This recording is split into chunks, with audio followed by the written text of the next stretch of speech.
اعوذ باللہ من الشیطان الرجیم بسم اللہ الرحمن الرحیم الحمد للہ الذی لا بدایۃ لہ والدائم الذی لا نفاد لہ والاول الذی لا ولا لأولیتہ والآخر الذی لا آخر لآخریتہ والباقی بعد فناء الخلق الذي قدر الليالي والأيام وقسم فيما بينهم الأقسام فتبارك الله الملك العلام ثم الصلاة والسلام على سيد الأنام محمد وآله البررة الكرام اللهم صل على محمد وعجل فرجهم.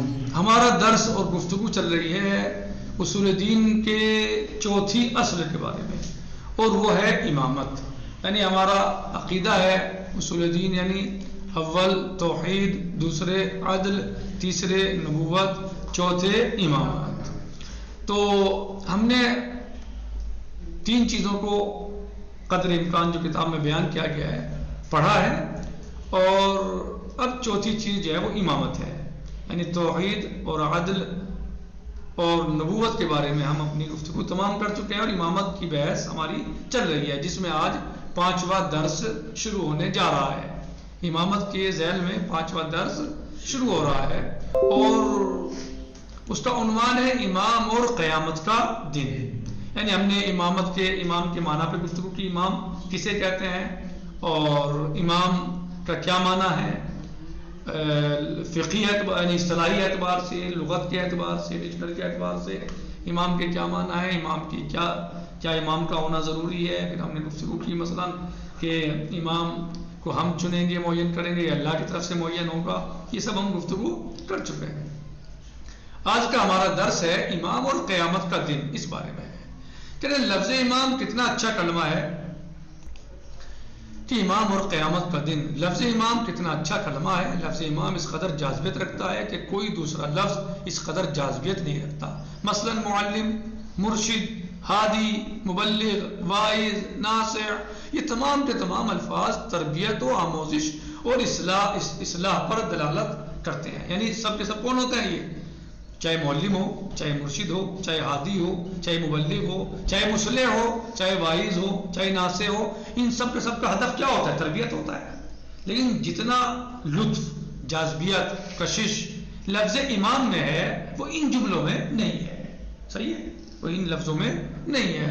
یہ تمام کے تمام الفاظ تربیت و آموزش اور اصلاح پر دلالت کرتے ہیں.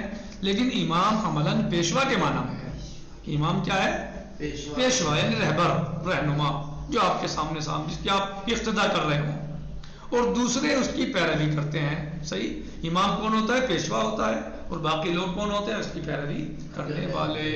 جیسا کہ قرآن کریم میں ارشاد ہوتا ہے، بسم اللہ الرحمن الرحیم، یوم ندعو کل اناس بامامہم، ہم ہر انسان کو اس کے امام کے ساتھ بلائیں گے. صحیح؟ ہر انسان کو کیسے بلائیں گے؟ امام کے ساتھ.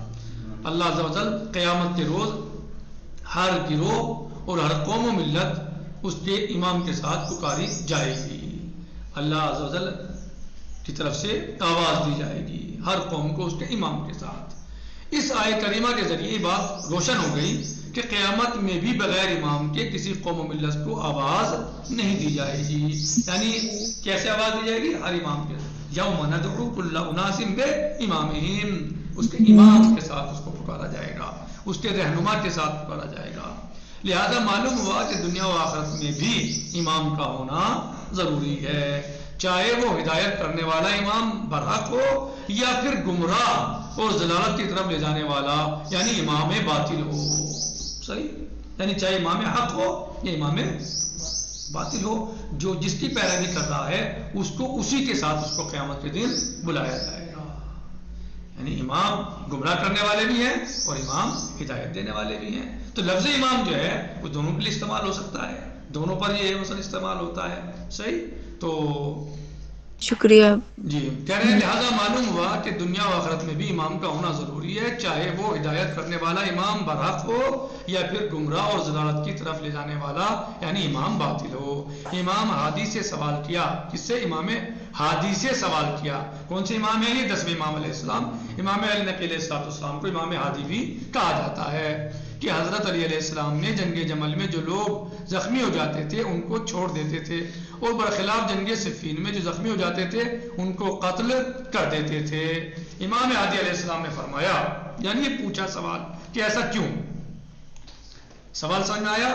سوال کرنے والے نے کیا سوال کیا امام ہادی علیہ السلام سے، یعنی امام علی نقی علیہ السلام سے کیا سوال کیا؟ یہ سوال کیا کہ مولا حضرت علی علیہ السلام جنگ جمل میں جو لوگ زخمی ہو جاتے تھے، جنگ جمل میں جو لوگ زخمی ہو جاتے تھے ان کو چھوڑ دیتے تھے، اور برخلاف جنگ صفین میں جو زخمی ہو جاتے تھے ان کو قتل کر دیتے تھے.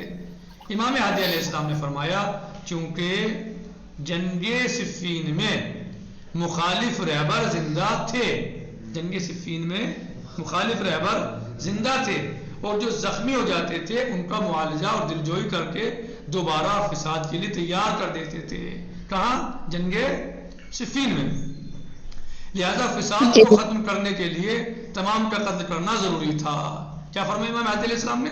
کیونکہ جنگ صفین میں مخالف رہبر زندہ تھے اور جو زخمی ہو جاتے تھے ان کا معالجہ اور دلجوئی کر کے دوبارہ فساد کے لیے تیار کر دیتے تھے، لہذا فساد کو ختم کرنے کے لیے تمام کا قتل کرنا ضروری تھا. لیکن جنگ جمل میں زبیر اور طلحہ کے قتل ہونے کے بعد حضرت عائشہ کے پیروکار دھوکے میں آنے والے افراد کے لیے کوئی پناہگاہ باقی نہیں رہی تھی کہ جو زخمیوں کا علاج اور دلجوئی کر کے دوبارہ فساد کے لیے آمادہ کر سکیں. لہذا ہم نے بھاگنے والے کو جانے دیا اور زخمیوں کو ان کی حالت پر چھوڑ دیا، اس لیے کہ فساد کا اندیشہ باقی نہیں تھا. اس روایت سے یہ بات روشن و آشکار ہو گئی کہ حق اور باطل دونوں کے لیے رہبر اور امام ہوتا ہے. البتہ امام حق ہی صرف خدائے وحدہ لا شریک کی طرف لے جاتا ہے اور وہی ہدایت یافتہ ہوتا ہے، اور دوسرا شیطان کی طرف لے جاتا ہے اور وہ گمراہ ہوتا ہے. اور قیامت میں گمراہ ہونے والے افراد اپنے رہبروں سے کہیں گے لولا انتم لکنا مؤمنین، اگر تم نہ ہوتے اور ہم کو ہمارے حال پر چھوڑ دیتے تو ہم اپنی فطرت کے مطابق مومن ہوتے. کیا حدیث میں آیا ہے؟ کلو مولود یولد علی فطرت الاسلام، ہر بچہ فطرت اسلام پر پیدا ہوتا ہے. تو یہ گمراہ ہونے والے کیا کہیں گے اپنے رہبروں سے، اپنے اماموں سے لولا انتم لکنا مؤمنین، اگر تم نہ ہوتے اور ہم کو ہمارے حال پر چھوڑ دیتے، ہمیں تم گمراہی میں نہ لے جاتے تو ہم اپنی فطرت کے مطابق کیا ہوتے؟ مومن ہوتے. ارشاد ہوتا ہے کہ فقاتلوا ائمۃ الکفر، کیا ارشاد ہوتا ہے؟ فقاتلوا ائمۃ الکفر. کہاں ہے؟ سورہ مبارکہ توبہ میں ہے، یہ آیت نمبر 12. مسلمانوں کو حکم ہو رہا ہے کہ جو ائمہ کفر ہیں، جو کفر کے امام ہیں، ان کو قتل کرو. اس کا مطلب یہ ہوا کہ جس طرح ائمہ ہدیٰ کا اثر ہوتا ہے اسی طرح ائمہ کفر کا بھی اثر ہوتا ہے، اور ان کے قتل کے بعد ہی فساد بند ہو سکتا ہے. رسول خدا صلی اللہ علیہ وسلم نے فرمایا ہے کہ صنفان من امتی اذا صلح صلحت امتی، میری امت کے دو گروہ اگر ٹھیک رہے تو میری امت بھی ٹھیک رہے گی. میں سمجھتا ہوں کہ آج ہم اسی پر اکتفا کریں، باقی انشاءاللہ کل آئے گا. درس کا لمبا ہے، وقت تمام ہو چکا.